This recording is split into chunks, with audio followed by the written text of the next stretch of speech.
Hello, all, and welcome back to Church History. I'm Laura Lee Siemens, and before we start, let me share a little bit about where this podcast is going. For the last few months, it has been random days that I upload a new episode, and that is a no-no in the podcast world. However, life was in a hurricane of never knowing what was going to happen in the next few days. As a family, we made it through all the craziness of the government's reaction to this virus. Just so you know, my husband is a truck driver and he delivers food to restaurants. So it was a little uncertain what his work would be like. During the time of year where he is normally the busiest, he was the slowest he had been in years. So to make sure we were all okay, I took some extra jobs and he also took an extra job. We personally found the gig world super helpful, and praise to God, we came through okay. Plus, we were able to pay off one of our vehicles, and we're pretty close to paying off our second vehicle with some of the extra money we made through all of our gig work. I've also gotten more clients for voiceover work, including a few audiobooks, and I am loving that. We have 4 daughters, and now they are in grade 9, 10, 11, and 12. So over this last few weeks, my oldest got her driver's license, my second oldest got her learner's permit. With all of these things going on, getting research done for this podcast has been a bit harder. This is why I've been putting out episodes just whenever I'm able to. But now we are going to start getting things on schedule again. So I will be uploading a new episode every Monday morning from now on. So you want to make sure you subscribe and you're ready on Monday morning for a brand new episode. I'm also getting ready to put season 1 of this podcast available for sale. More information will be available on that really soon, and I will let you know as soon as you can order it. Okay. So now that you have an update on my life and this podcast, let's get started with today's episode.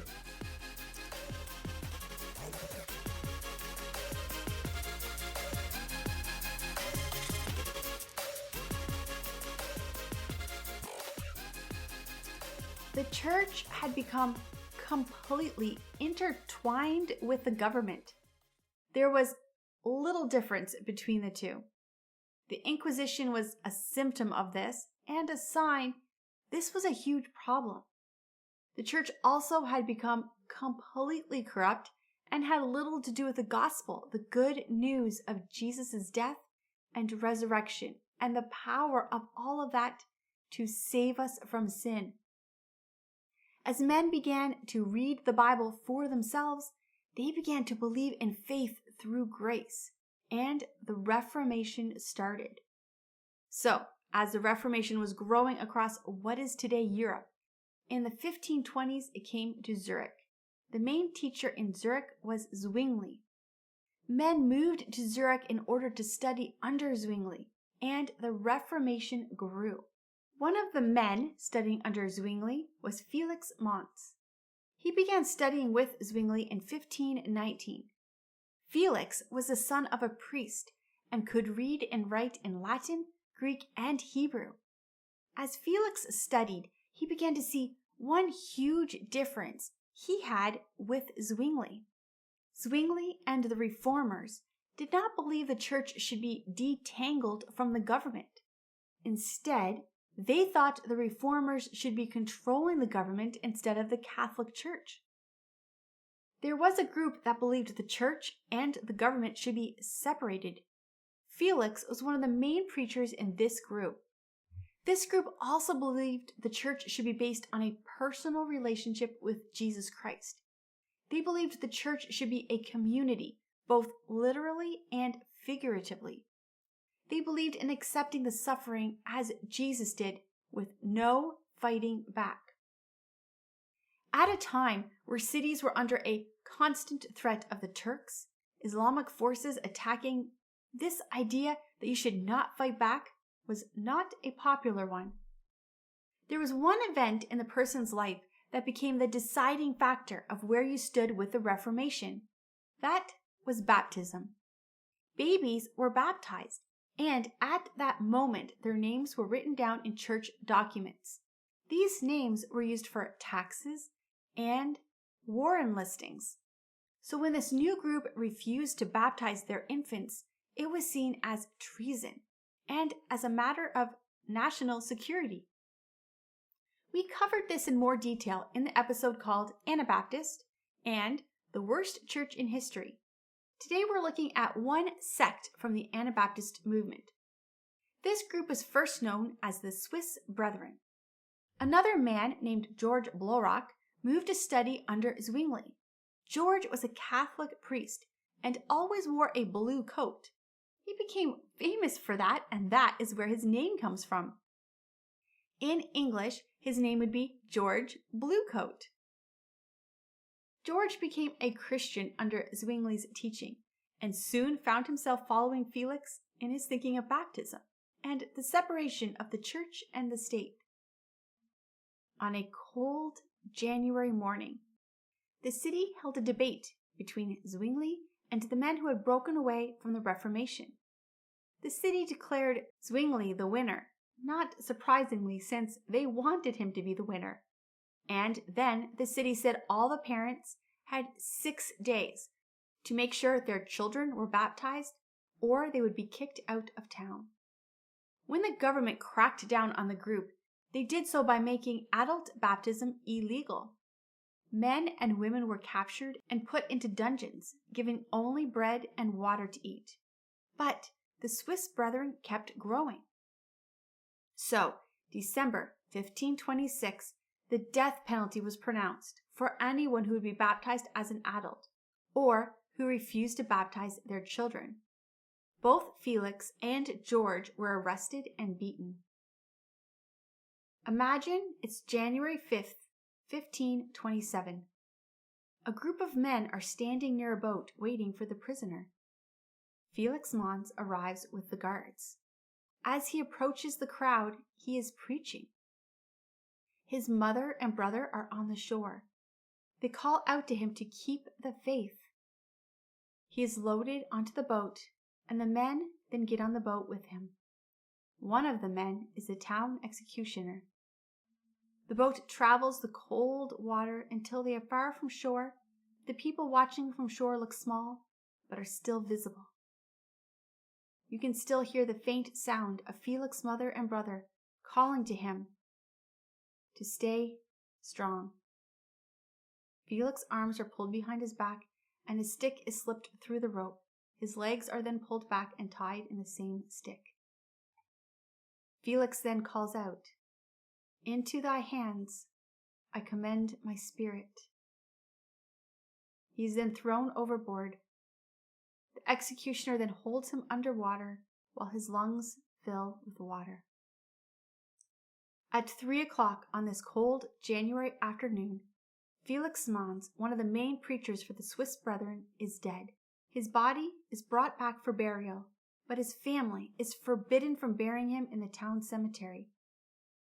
Felix is the first martyr at the hands of the Protestant movement, but he will not be the last. Both the Catholic Church and the Reformation Church have the guilt of killing those who disagreed with them. That same January day, George is severely beaten, but then released from prison. The city hopes that seeing the death of Felix and suffering from his beating will make George recant his position. But instead, George flees the city. He traveled from city to city preaching. He preached about both a spiritual community and a literal community. He preached about the dangers of a state church.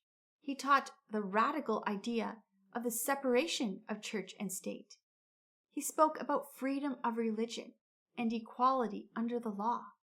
He traveled all through the Alps, and many people were saved and new churches were established. Finally, he settled in Austria. He became the pastor of a small church that had just lost their preacher. Their preacher had been arrested, beaten, and then burned at the stake. George preached there for some time before he was also arrested. In 1529, George was burnt at the stake. He preached until his lungs filled with smoke and he could no longer speak. One man who had heard George speak and who had watched him die was a man named Jacob Hutter. Hutter means hat maker, and Jacob was literally the town hat maker. So in English, his name would have been Jacob the Hat Maker. Jacob decided he would continue the message that George could not finish when he died. And with that, Jacob became the new preacher of this movement. The persecution got worse, and that made communities move from city to city. But everywhere they moved, more and more communities would grow. The community started to be called Hutterites, after Jacob Hutter. The group settled in an area called Nickelberg. This area had been one of the places that John Huss had preached. The town had a strong belief in tolerance, and that meant that people were free to worship the way they wanted, with no interference from the state. The group believed strongly that everyone in the community must share everything. They decided all that they had would be divided amongst the group, and they modeled this from the early church in Jerusalem. Anabaptists moved from all over Europe to live under this freedom. Germany, Switzerland, Italy, and the Hutterites were also able to settle here and grow. And at this point, there was a division in the group.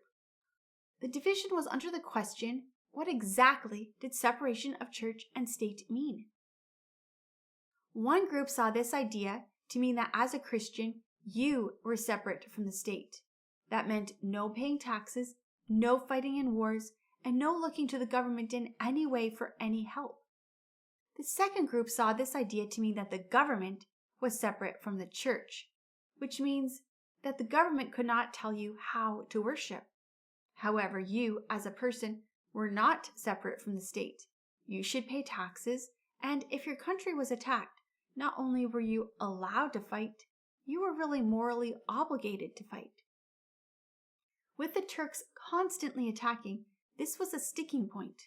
The taxes went to the soldiers to make sure the land was secure, and the call to fight was always just a moment away. There was the clear threat that if the Turks took their land, any tolerance or freedom of religion would be gone.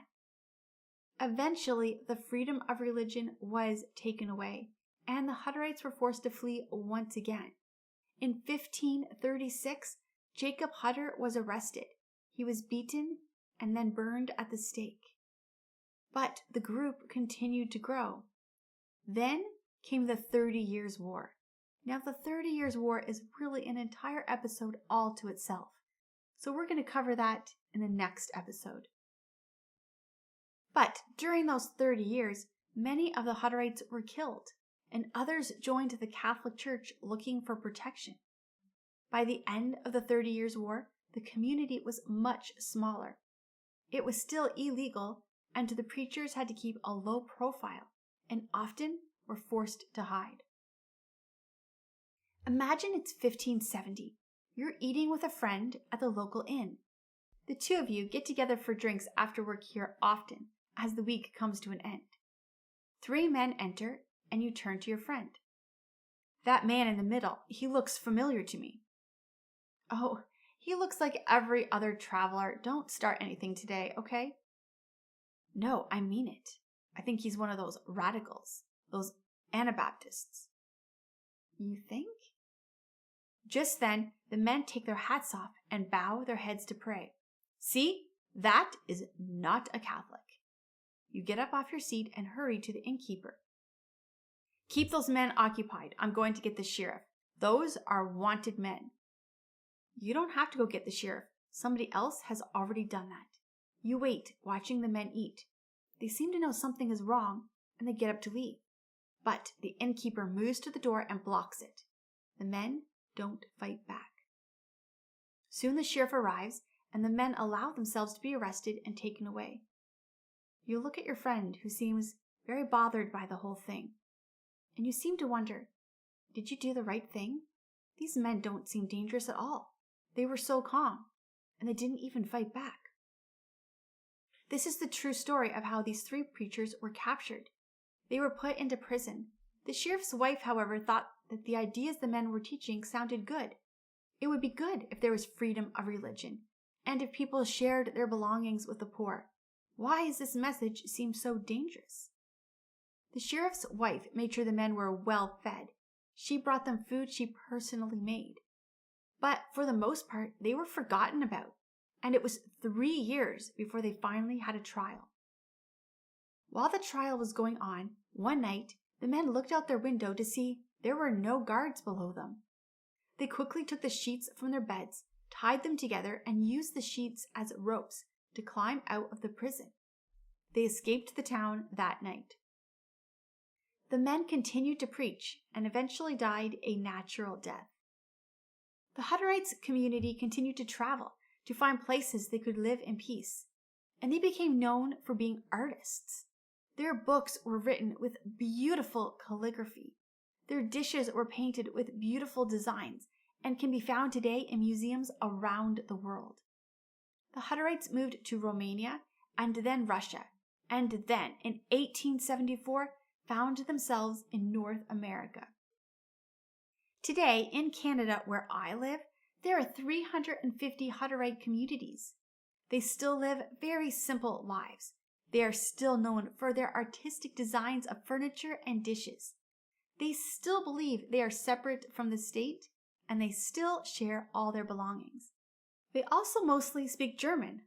Their ideas seemed radical at the time, and today their lifestyle seems radical.